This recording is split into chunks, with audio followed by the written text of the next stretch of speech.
Smoke fills a passenger plane 10 kilometers in the sky.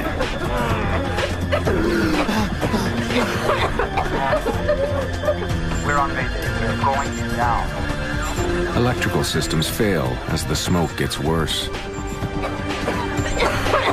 going to need an emergency landing. Put your head on your lap. We're going to need 5 trucks. They're standing by for you.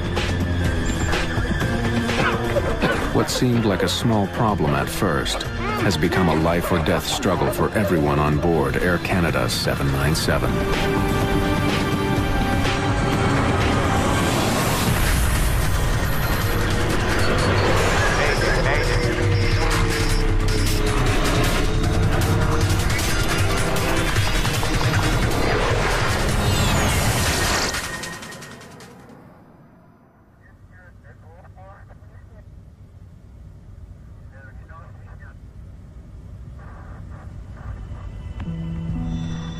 Early evening, June 2nd, 1983. Supper time aboard Air Canada Flight 797. Captain Donald Cameron has been working for Air Canada for 17 years and has flown almost 5,000 hours on a DC-9. But it doesn't mean he gets to eat first. How's your seafood? Nice? Before he can dig in, his first officer, Claude Ouimet, will have to finish. Good.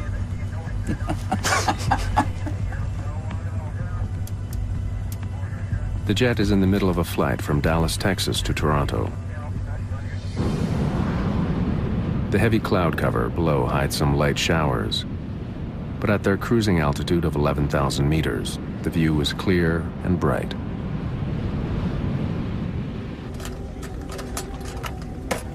The DC-9 is only half full today, with 41 passengers scattered throughout the plane. Can I have some tea, please? 24-year-old Diane Fadley is an active member of the Juvenile Diabetes Foundation. We have a number of different fundraising activities, and once a year they have a large conference, and at this time it happened to be in Toronto. Raymond Chalafaux is 23 and recently married. He's returning home from his first ever business trip. It was a little bit frightening both for me and for my wife.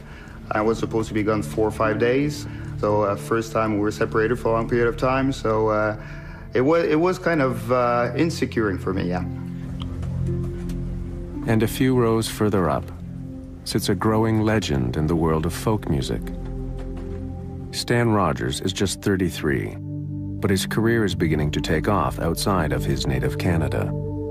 I think Stan's best-known songs celebrate ordinary people. The songs are really about ordinary people rising to the occasion and becoming heroes on their own.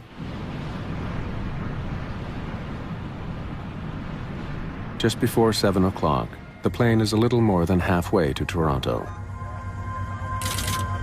What was that? It's right there, I see it. Right there. Yeah. 3 circuit breakers have popped out. Like fuses, they protect delicate electrical circuits on the plane from becoming overloaded. Like a machine gun. Yeah. Zap, zap, zap. The 3 breakers are for the flushing motor in the toilet at the rear of the plane. Cameron decides to give them a few minutes before he tries to reset them again. Someone must have pushed a rag down the toilet or something. Jammed it and it overheated. Cameron thinks that something must be stopping the motor from working properly, but it's not an emergency. Toilets get blocked all the time. Flight attendants Laura Kayema and Judy Davidson are busy serving up dinner in the cabin. In the cockpit, it's Captain Cameron's turn to eat, but first he wants to reset the 3 circuit breakers. Without them, the toilet won't work. The rest of the flight could get uncomfortable for the passengers. Pop says I push it. He's given it more than 8 minutes, but whatever is wrong with the washroom isn't fixing itself. At the back of the plane, one of the passengers complains about a disturbing odor. Yeah, that is a strange smell. Let me take a look. Connie Kirsch is a Texan headed for a business meeting in Toronto. I had smelled a peculiar smell where I was sitting. And it struck me as odd. Actually, it was a wiry smell. It wasn't a smoke smell. A wisp of smoke is leaking out of the washroom. The smoke and the acrid smell of burning plastic takes Davidson by surprise. This is much more than just a clogged toilet. Other passengers are beginning to notice the smoke and the suffocating smell. Sergio, there's a problem in the washroom. Judy says there's a fire. Okay, I'll be right there. Chief Flight Attendant Sergio Benetti is in charge of the flight crew. As a precaution, we're moving everyone a few rows up.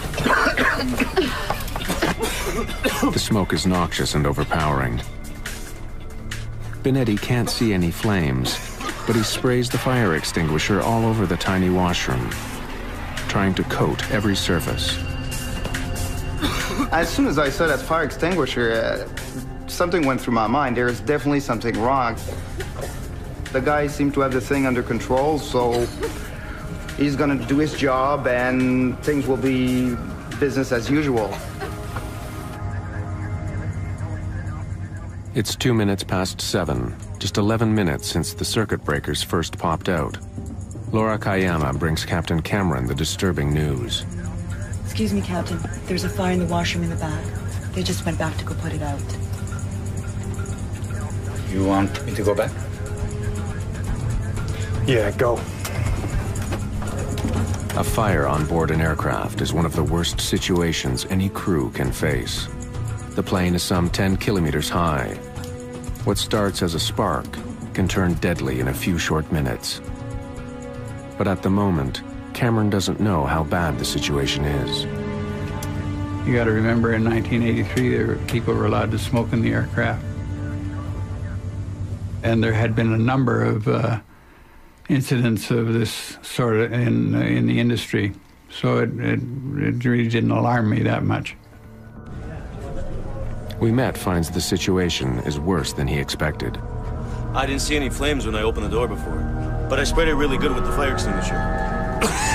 You think it was a cigarette in the garbage? No, not really. Okay.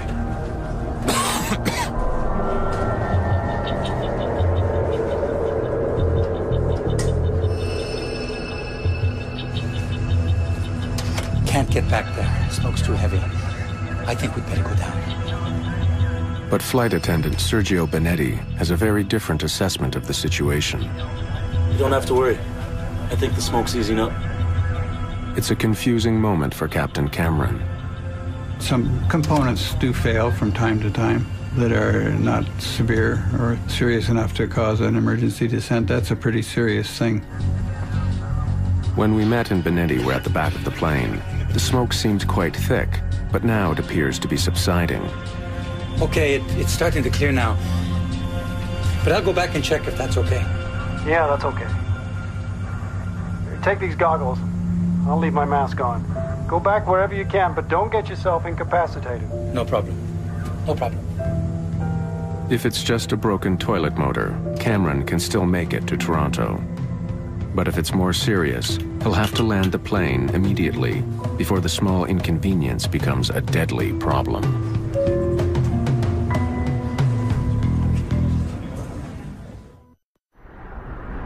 June 2nd, 1983. Air Canada Flight 797 cruises through the early evening. But the trip has taken an unsettling turn. Wisps of smoke are gathering at the back of the DC-9. An acrid smell is spreading through the cabin. The crew is growing concerned. They've already moved passengers toward the front of the jet, as far as possible from the creeping smoke.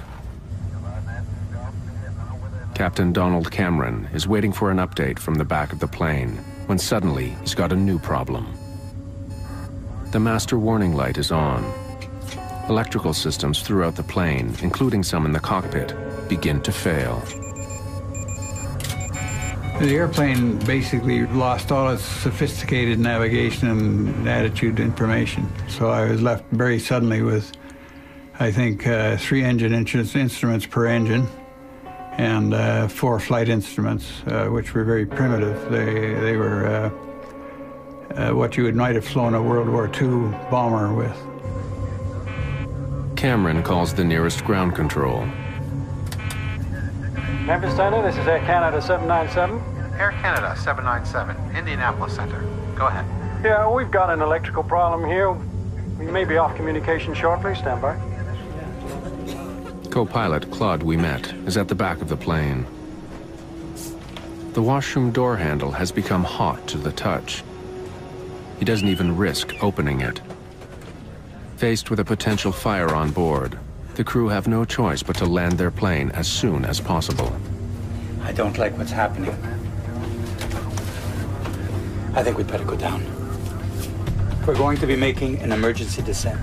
Brief the cabin crew soon. But as soon as they make the decision, another warning light goes on. They've just lost most of their emergency power. Mayday, Mayday, Mayday. A small problem has snowballed into an all-out emergency. Mayday, Mayday, Mayday. This is Louisville Control, over. Air Canada 797, we have a fire on board. We are going down. Can you possibly make Cincinnati? Roger that. Cincinnati is 46 kilometers away. They can just make it. Captain Cameron begins an initial descent to 1,500 meters. The crew has switched to emergency battery power, but many of the plane's instruments aren't functioning.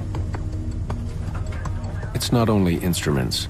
Cameron finds that a critical piece of his plane isn't working properly. Without power, the stabilizer on the tail of the DC-9 is frozen, set for cruising. Cameron can only descend by taking control of part of it. But like losing power steering, without his electrical systems, he has to do it manually. It's like pushing against 20 kilograms of pressure. The airplane became very heavy, and I took my total concentration to fly the airplane. An acrid, bitter smoke is creeping forward from the back of the plane and seeping in from the seams in the ceiling. It hangs like a cloud over the passengers' heads. Incredibly harsh smoke that was really irritating your throat. You had to take really, really small breaths, otherwise you would choke. I could see it rise. It was traveling along those luggage racks, you know, coming forward. The smell of burning plastic fills the air. Dropping oxygen masks would make the situation worse. I could have deployed the oxygen mask for the passengers, but it's forbidden. You're only allowed to use the oxygen mask in the case of a massive decompression or loss of cabin pressure, not for fire. Pumping oxygen into a fire might actually fuel the flames. I was crying and scared. I wasn't hysterical.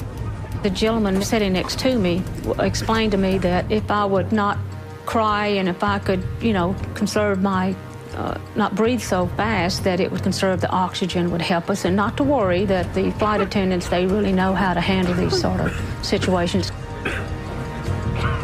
In 1983, it is not standard procedure to tell passengers how to open the emergency doors. But in this case, the 2 flight attendants are taking no chances. As smoke begins entering the cockpit, the captain's situation is becoming critical. For the first time, Ouimet talks to the Cincinnati airport. Approach, Air Canada 797. We're on Mayday. We're going down. Air Canada 797, Cincinnati approach. Planned runway 36 ILS, and the equipment has been alerted. You have time to give me the nature of the emergency. We have a fire in the washroom. We're filling up with smoke right now. Gregory Karam is the approach tower controller. He's the lifeline for the struggling jet.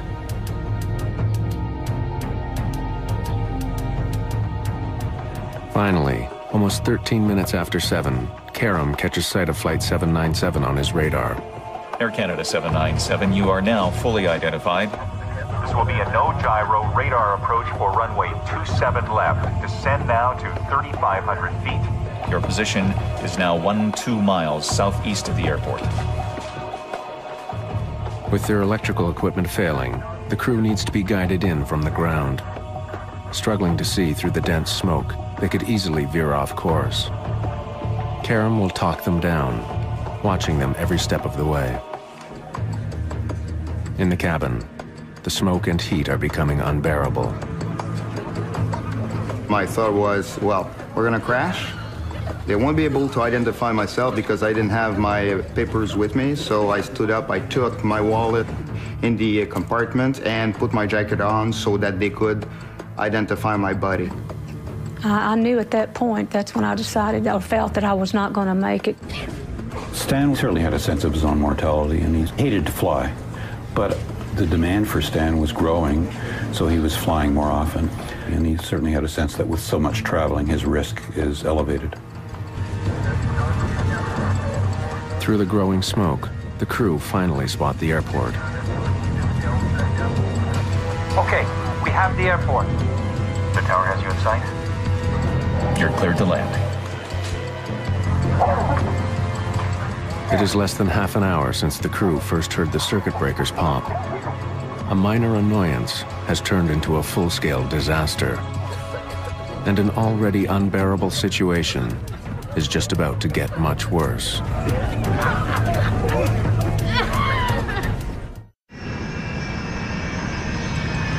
From the outside, Air Canada Flight 797 seems like any other. But on the inside, 46 people are fighting for their lives. For the last several minutes, thick, toxic smoke has been filling the plane.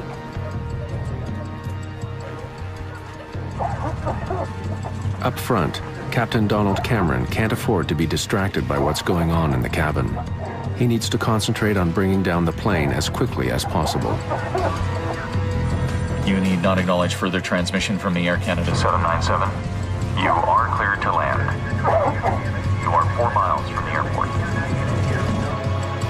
Good luck. In a thick haze of smoke and soot, flight attendants Laura Kayama and Judy Davidson feel their way along the aisle, trying to reassure the passengers. But they can't get past the 12th row. The smoke and the heat are overwhelming. I was praying the whole time. Dear God, please help us land this plane. Please get this plane safely on the ground. I've been married for less than a year, and it's already over. So I started breathing as little as I could and start thinking seriously at my wife. Fighting the reluctant controls, Captain Cameron's strength is being pushed to the limit.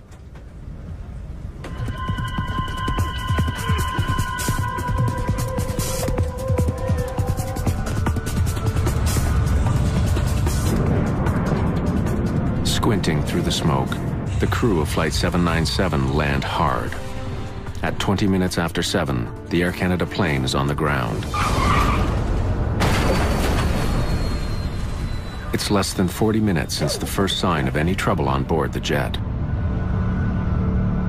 When we touch the ground, I assume that we're safe now. Now let's get out of this airplane. But the smoke isn't letting up. Passengers are trying desperately to escape.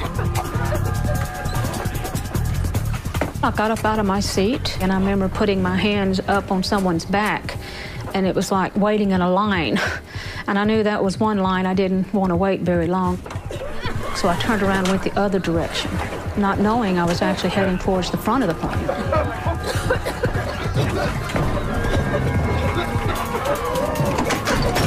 Sergio Benetti is the first one to the door.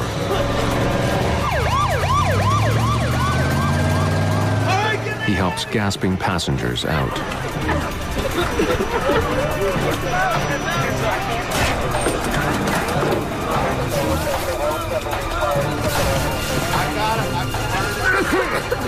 The cabin is pitch black and burning hot.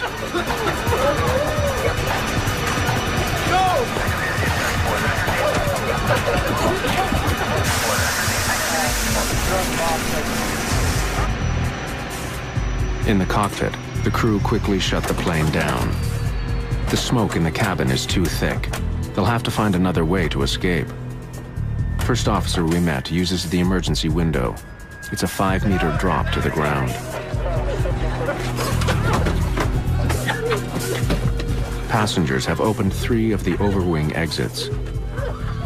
But even with the doors open, the exits are all but invisible.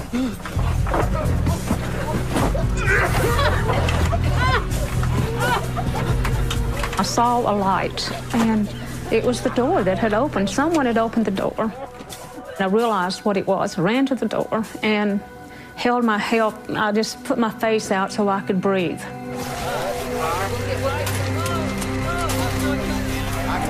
Passengers who have found the exits slide off the wing and stumble to safety. On the ground, Laura Kayama and Judy Davidson frantically move passengers away from the deadly plane. Fire trucks surround the jet. They douse the plane's exterior and the ground beneath with foam, fearing a fuel fire, or worse, an explosion. Through the cockpit window, we can see Captain Cameron sitting in his seat looking dazed and slumped towards the wheel. First thing that got my attention was to see Don's face in the window and realize that he was not completely conscious. I couldn't get out of my seat. I'd start and I'd get my arse up in the air or like that, and I'd be pushed back by I have no idea, it was an invisible force, but it was probably smoke and fire.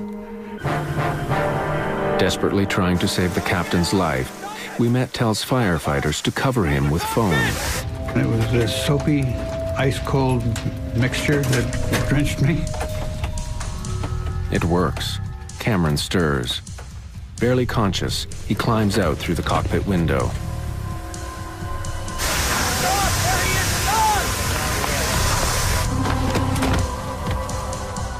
Barely 90 seconds have passed since Flight 797 landed, when suddenly the whole interior ignites.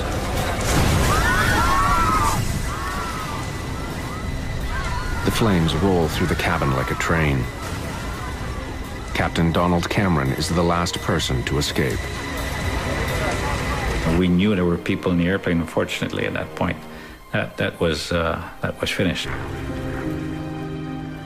The cabin fire breaks through the top of the fuselage.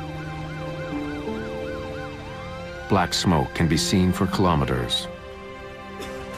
Flight attendant Laura Kayama begins to count. I will remember these words forever. She told us to line up so that she could count the survivors. If there were survivors, obviously they were dead. Including the crew, there were 46 people aboard the plane. But there aren't 46 people on the runway.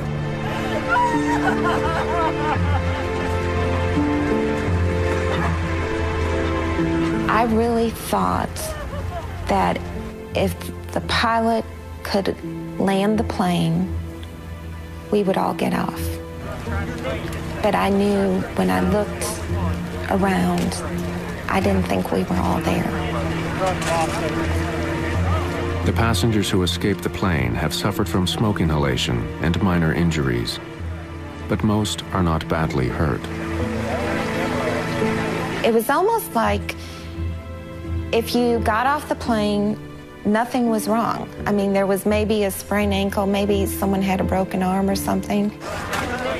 You made it and you were completely fine, or you didn't make it. The young man next to me that helped me with my breathing techniques didn't survive. That was a real tough blow, because I know, for one, I believe he played a big part in my survival. I guess it was around midnight. I decided to call Air Canada. I said, I'm trying to find out if a friend of mine was on this flight in Cincinnati. And she said, are you a member of the family? I said, no, I'm just a close friend. And she said, do you know if his wife is alone? And I said, well, yes. And she said, well, she may need somebody with her.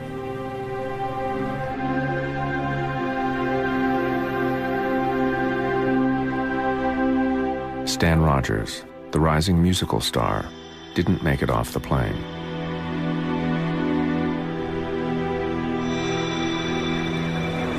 Cincinnati ground. This is captain of the Air Canada flight that's on fire here. Captain Cameron radios Cincinnati ground control from an emergency vehicle near his plane. He has a sobering message. It seems there are 23 people left on board the aircraft. Is there a scheduled carrier runs into here that could maybe give aid and shelter to our stranded passengers? It's pretty cold out here.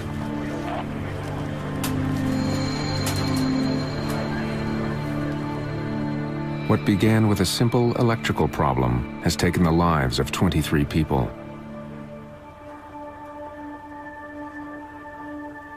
What caused the deadly fire? What went so horribly wrong? The investigation will uncover the plane's troubling history. This DC-9 had another serious accident just a few years before. In June of 1983, what started with a strange smell at the back of an Air Canada DC-9 quickly turned into an all-out emergency.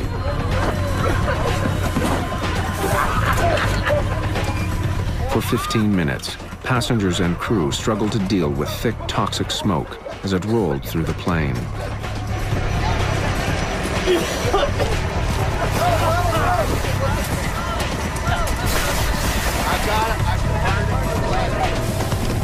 Flight 797 made a remarkable landing, only to burst into flames 90 seconds later.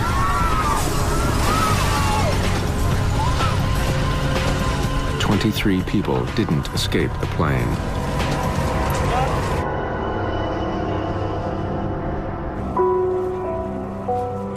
Now the burnt shell of the DC-9 sits on the runway at the Greater Cincinnati Airport. It is one of the most disturbing airplane disasters in years. Within the hour, investigators from the National Transportation Safety Board are on the scene. The first grim task of the investigators is to recover the bodies of the dead. 21 Canadians and 2 Americans. Many are burned beyond recognition.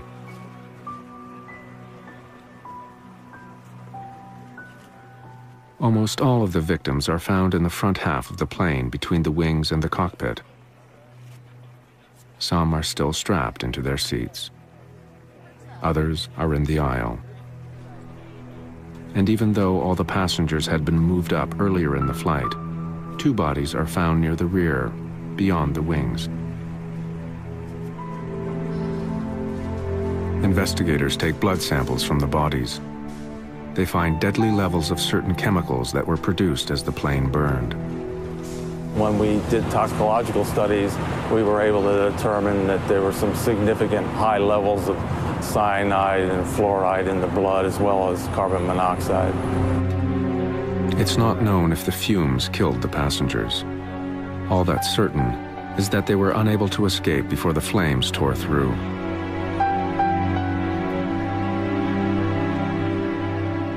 When I went on board, I was just struck by the acrid smell. It was kind of eerie because there was a lot of fire damage. A lot of the fuselage was burned. You know, the interior of the cabin was burned down to the tops of the seats. With the bodies removed, investigators begin digging through the wreckage to try and find the cause of the fire. Among them are members of the FBI. They were investigating to determine whether terrorism might have been a factor. They determined that there was no evidence of any crime being committed. It was probably accidental ignition, and so they then left and NTSB took over the accident. Having discounted the possibility that the fire was deliberately set, investigators consider the next obvious cause, a cigarette. When smoking on planes was still allowed, the most common source of fires in a washroom was the trash container.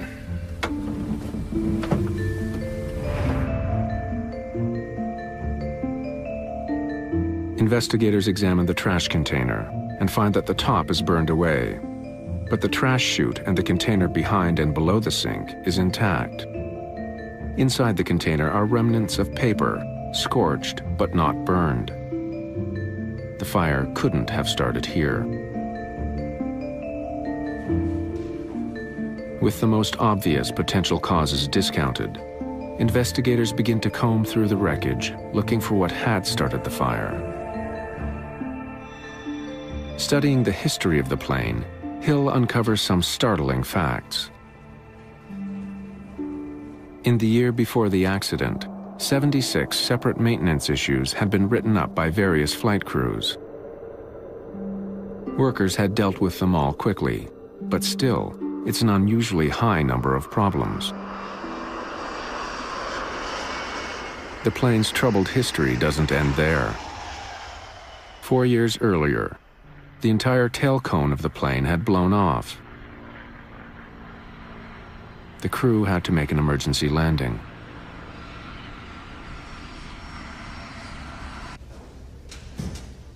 The plane was repaired and put back into service.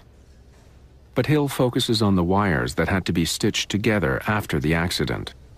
A bad repair job could have been the cause of the fire. There were wires that ran through there that had been cut, spliced back together. Investigators study all the splices they can find that weren't destroyed in the fire. But they find no evidence of arcing or short-circuiting. It's another dead end. They turn their attention to the cockpit voice recorder and the popping circuit breakers. What was that? It's right there, I see it. Right there. Yeah. Like a machine gun. Yeah. Zap, zap, zap. The circuit breakers trip as a precaution. When they begin to overheat, the circuit breakers turn off, cutting electrical current to the toilet's flush motor. It's a safety feature so the motor will not cause a fire. Pops as I push it. Investigators need to know if the breakers were tripped by a fire that had already started, or was the motor itself the problem. The NTSB build a mock-up of the plane's washroom and force the flush motor to seize. They want to see if it could have started the fire. The seized motor reaches a temperature of 428 degrees Celsius. It's hot, but it's not enough to ignite parts of the washroom around the motor. The fire started somewhere else.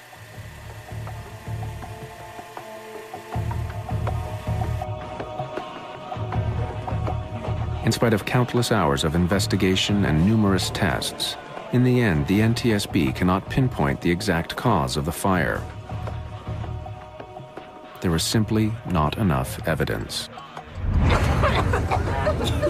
Even if they'll never know the exact cause of the fire, investigators try to understand how it could cause so much damage.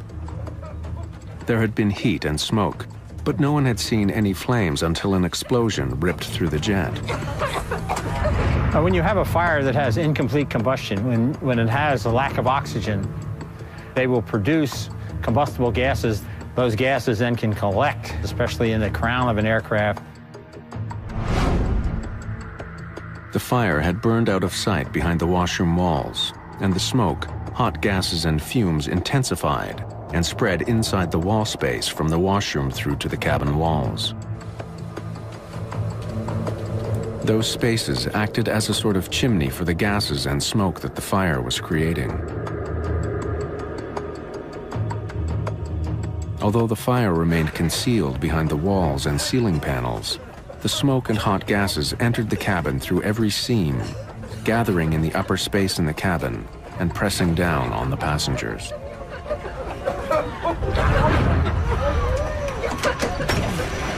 When the doors were opened during the evacuation, an unlimited supply of oxygen was suddenly available to feed the fire. The more intense the heat, the more oxygen-hungry a fire becomes. The gases ignited with the force of an explosion. And once you have a flashover, you produce heat, toxic gases and you burn up all the oxygen in the cabin and it becomes non-survivable. The technical part of the investigation wraps up. But there are still a lot of questions about how the crew responded to the fire. The first officer says it's starting to clear now, and at that point I reckoned that the fire was under control. Could they have done more to prevent the tragedy on board Flight 797?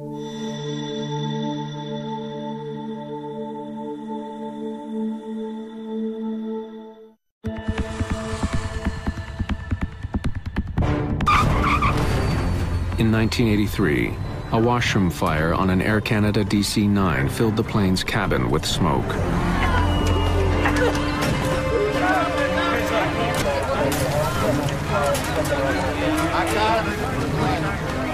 The crew struggled to land the plane, but a flash fire ripped through the jet moments after it touched down. 23 people were killed. There was a fireman hollering at us. I think the quote was, "She could blow at any minute." NTSB investigators are unable to pinpoint the cause of the fire. But after reviewing all the information they have, they're ready to release their report. It is published a year after the accident. It's a landmark in aircraft safety, but it immediately makes for controversial headlines. The NTSB points out that the source of the smoke was never identified either by the flight attendants or the first officer. The captain was never told, nor did he inquire as to the precise location and extent of the fire which had been reported to him. And with that in mind, what type of fire did you believe that you had? The bin fire. The report and the media attention it gets are devastating to Captain Cameron and his crew. Soon after the report is released, there is an outcry among pilots in the industry. They resent its implied criticism of Flight 797's crew and the suggestion that they could have begun their descent 5 minutes sooner. Several months later, the Airline Pilots Association submits a petition that defends Cameron and the crew. It makes an impact. The NTSB release a revised report, including the petition by the Airline Pilots Association. In the petition, First Officer Ouimet writes an impassioned defense of landing the plane where and when they did. The issue wasn't only the distance to the nearest airport, but the required rate of descent. As it was, the plane barely made the descent to the greater Cincinnati airport.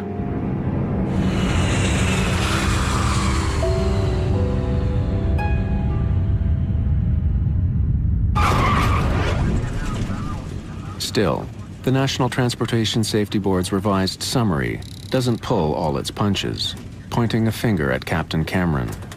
The report reads that the time taken to evaluate the nature of the fire and to decide to initiate an emergency descent contributed to the severity of the accident.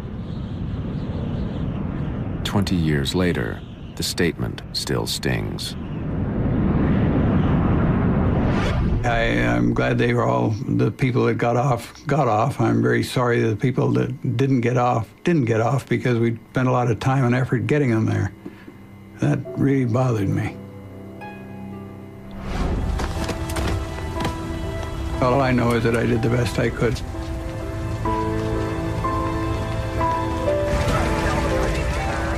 Along with the comments on the performance of the crew, the NTSB recommends a host of safety improvements. Perhaps if the flight had been full, someone would have noticed the smell of the smoke sooner. But what the washroom of Flight 797 could have used was a smoke detector. They weren't standard throughout the industry, but after Flight 797, attitudes and laws changed. Even though flight attendants did receive some training in dealing with fires aboard a plane, it didn't go far enough. But what was more obvious, the flight attendants weren't properly equipped to attack fires. Without full face masks and oxygen, they couldn't be expected to fight fire while holding their breath. In the years after Flight 797, attendants received better equipment and training. The cabin crew had also made split-second decisions that helped save lives. Moving passengers further up the plane and handing out wet towels minimized the effects of the toxic smoke. Their decision to tell passengers to open the emergency exits over the wings was not standard procedure, but it let some passengers escape more quickly and was eventually adopted as a routine practice. Much more than crew training changed after the flight of 797. The very design of airplanes changed too. And in the days after the disaster, a precious keepsake was returned to one of the survivors.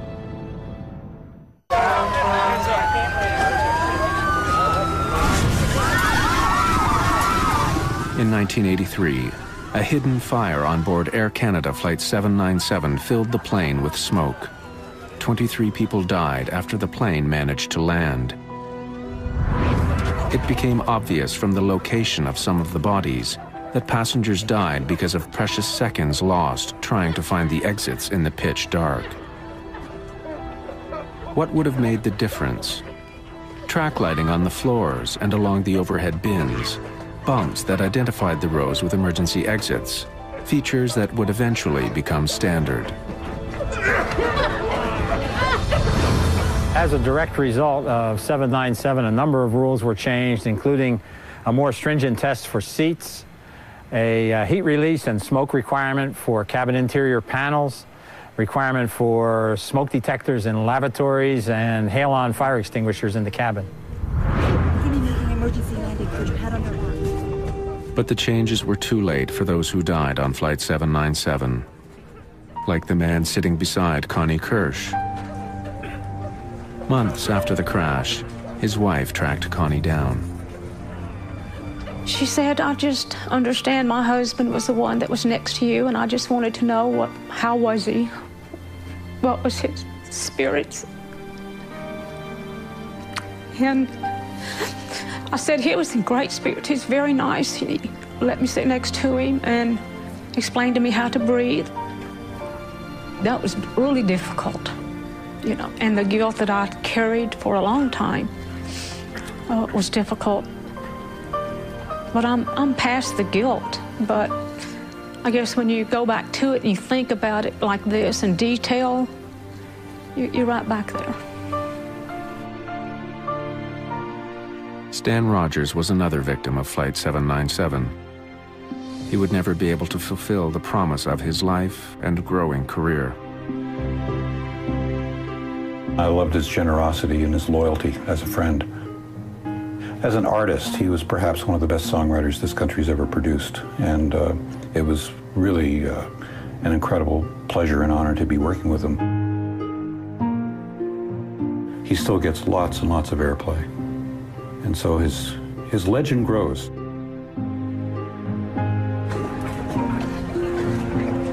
Sometime after the accident, 2 Air Canada employees show up at Diane Fadley's door in Dallas. They brought my Bible. It's dark because it was burned and singed, but it's a paperback Bible, and it did not completely burn up. This is just a reminder to me that God was with me. And I believe He protected me. And, you know, He was there with me.